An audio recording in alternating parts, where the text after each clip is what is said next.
မင်္ဂလာပါရှင်ဗဒထူမောကျူး channel ကနေပြန်လည်ကြိုဆိုလိုက်ပါတယ်ဒီနေ့မှာတော့ကဘာကျော်စာရေးဆရာကြီးနပိုလီယန်ဟေးလ်ရဲ့နာမည်ကြီးလက်ရာတစ်ခုဖြစ်တဲ့ How to Own Your Own Mind တင်းစိတ်ကိုတင်ဘလို့ကြီးစိုးရမလဲဆိုတဲ့စာအုပ်ကိုလူတိုင်းနားလည်လွယ်ပြီးစိတ်ဝင်စားဖို့ကောင်းအောင်အကျယ်တဝင်းပြောပြပေးသွားမှာပဲဖြစ်ပါတယ်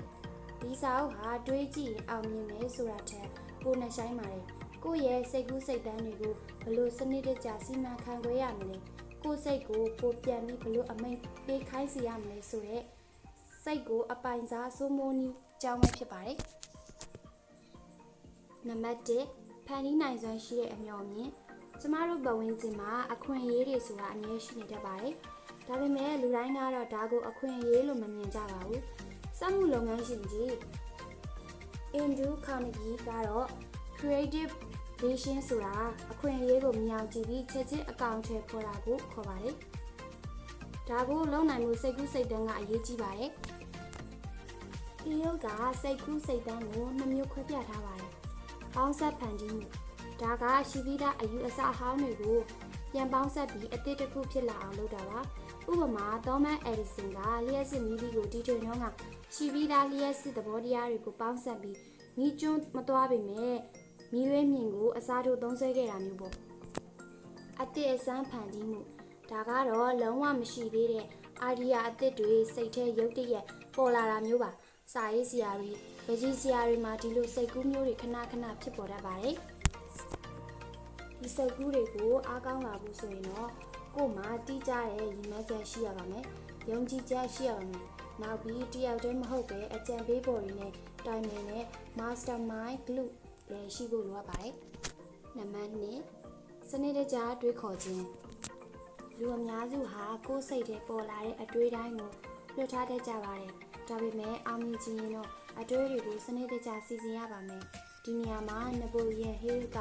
အချက်နှစ်ချက်ကိုသတိပေးထားပါတယ်။အချက်အလက်နဲ့အမြင်ကျမတို့ဟာသူများတွေရဲ့အထင်မြင်ချက်တွေကိုအချက်အလက်အစစ်အမှန်တွေထက်ပိုယုံတတ်ကြပါတယ်။သူများပြောတဲ့အလကားရတဲ့အကြံဉာဏ်တွေကိုမျက်စိတမိတ်ယုံပါနဲ့အချက်လက်တွေကိုသိချပြန်ဆက်စစ်ပါအကျင့်ကိုထိန်းချုပ်ခြင်းစိတ်ကိုကင်မရာတစ်လုံးလိုမြင်ကြည့်ပါအသုံးမကျတဲ့သတင်းတွေအတင်းအပြင်းတွေပေါ်မှာအာရုံမဖြတ်လိုက်ပါနဲ့ကိုပြစ်ချင်တဲ့ပန်းနာတစ်ခုလေးကိုပဲ zoom ဆွဲပြီးအာရုံစိုက်ပါဒါကိုထပ်ခါတလဲလဲပြုလုပ်ခြင်းနဲ့လေ့ကျင့်ယူရပါတယ်ကိုငါဟာနေတိုင်းပိုတော်လာတယ်ပိုအောင်မြင်လာတယ်ဆိုတဲ့အထူးသဘောဆောင်တဲ့စကားလုံးကိုပြောခြင်းအပြင်စိတ်ကိုလေ့ကျင့်ပေးနိုင်ပါတယ်ထိန်းချုပ်ထားသောအာရုံစိုက်မှုနပိုလီယန်ဟေးလ်ကဒါကိုစိတ်ပိုင်းဆိုင်ရာရန်ဘလူးလို့တင်စားထားပါတယ်ကိုယ့်ရဲ့အာရုံစိုက်မှုကိုတနေရာထဲမှာစုစည်းနိုင်ရင်ဘလို့အခက်အခဲကိုမစိုးဖောက်ထွက်နိုင်မှာပဲဖြစ်ပါတယ်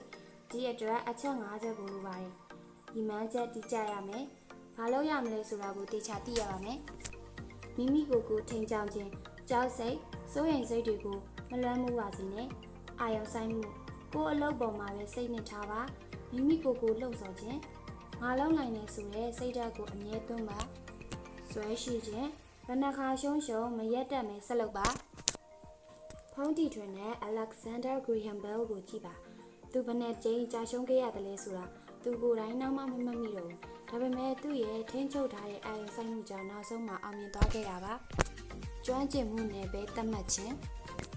လူတိုင်းဟာအရာတိုင်းမှာတော်ဖို့မလိုပါဘူးဒါပေမဲ့အချက်တစ်ချက်မှာတော့ဆရာတစုဖြစ်ဖို့လိုပါတယ်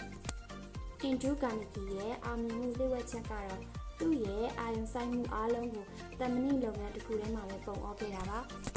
အလုပ်တစ်ခုမှာတစိမ့်ကပ်မခံရပါစေနဲ့အလုပ်ဌာနတွေခွဲထားတယ်လို့ကိုကဘယ်နေရာမှာအတော်ဆုံးလဲဆိုတာကိုရှာဖွေပြီးအဲ့ဒီနေရာမှာပဲအားစိုက်ပါတကယ်လို့ကိုသွားနေတဲ့လမ်းကြောင်းကကိုဝါဒနာမဟုတ်တော့ဘူးဆိုရင်တော့လမ်းကြောင်းပြောင်းမှုလည်းဝင်မလေးပါနဲ့အချိန်ဖြိုးနေတာနဲ့စာရင်အစ်စ်ကပြန်စားရတာပုံမြတ်ပါတယ်ဒီကုန်းကျောင်းအနေနဲ့ကတော့ဒီစာအုပ်ကပေးခြင်းတဲ့အဓိက message ကတော့တင်းစိတ်ဟာတင်းရဲ့အကြီးမားဆုံးသောရန်သူဖြစ်နိုင်တယ်လို့အားကိုးရဆုံးတော့မဟာမိတ်လည်းဖြစ်နိုင်ပါတယ်ဆိုတာပါပဲစိတ်ကူးရင်ရုံမကမဟုတ်ပဲအခွင့်အရေးကိုဖန်ဆုပ်ပါသူများပြောတာတွေကိုလိုက်မယုံမဲ့အချက်လက်ပေါ်မှာအခြေခံပြီးစနစ်တကျတွေးပါကိုယ့်ရဲ့အာရုံစူးစိုက်မှုကိုဟိုရောက်ဒီရောက်မဖြစ်စေဘဲနဲ့တနေရာထဲမှာပဲစူးစီးပါကိုယ်စိတ်ကိုကိုယ်ပိုင်အောင်ထိန်းချုပ်နိုင်ပြီဆိုရင်ဒီကမ္ဘာပေါ်မှာသင်မလုံနိုင်တဲ့အရာဆိုတာမရှိတော့ပါဘူး သင်တကယ်ဖြစ်ချင်နေတဲ့ဘဝကိုဒီနေ့ကစပြီးကိုယ့်စိတ်ကိုအမေဖေးစေခိုင်းရင်ဒီဆောက်လိုက်ပါလို့တိုက်တွန်းချင်ပါတယ်